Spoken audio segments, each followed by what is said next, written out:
Men her har vi jo et godt eksempel på, at man jo mange gange i en by anbringer noget i det offentlige rum, og i det her tilfælde en vandkunst.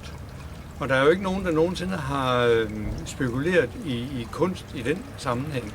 Men det er en kommuneingeniør, Carsten Andersen hedder han vist nok, som på et tidspunkt fandt ud af, at den her plads blev etableret, at her skulle være noget. Og der er han jo så sammen med en stenhugger, så vidt jeg ved, i Grenaa, sådan en, der laver gravsten og så videre, udtænkt den der. Og den står her jo nu til fornøjelse for os, men i den sammenhæng, der kan man jo godt gå og filosofere lidt over og se, hvad er det for noget, vi anbringer i det offentlige rum. Fordi hvad man har hjemme i de private haver, det er en ting, men i offentlige rum, så skal det både være noget, som signalerer et eller andet, men der skal også være noget, som man ligesom kan acceptere, at det er en del af vores by. Det er en del af havnen. Men det er sådan, at alle ting kan jo få en eller anden skulpturværdi, altså på en eller anden led. Altså, jeg har det for eksempel sådan, at jeg tit, når jeg ser en mejetærsker ude på en mark, så synes jeg, at det er en utrolig flot skulptur, der kører rundt derude. Men sådan har man det jo forskelligt. Der var engang en kunstner, hvis navn jeg ikke kan huske, da han er amerikaner.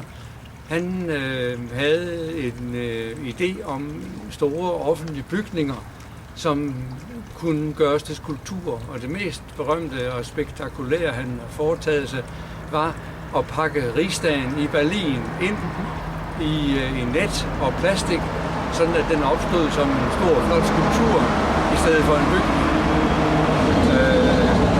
Sådan er det jo.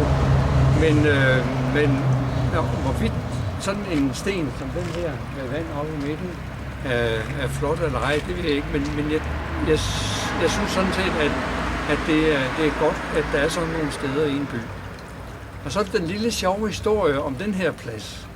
For lige her, hvor stenen er, var der jo i sin tid en pølsevogn.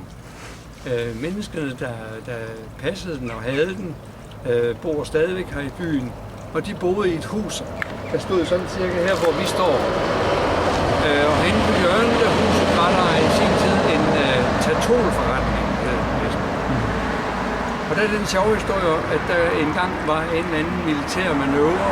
Soldaterne skulle øve sig, og så kom der jo rullende en pansret mandskabsvogn fra Grenaa siden hen igennem byen og skulle til højre ned ad Kirkegade her. Der var så det, at chaufføren i mandskabsvognen ikke rigtig kunne se noget, og der blev givet lidt for tidligt signal, så han drejede 3 meter for tidligt og tog hjørnet af huset.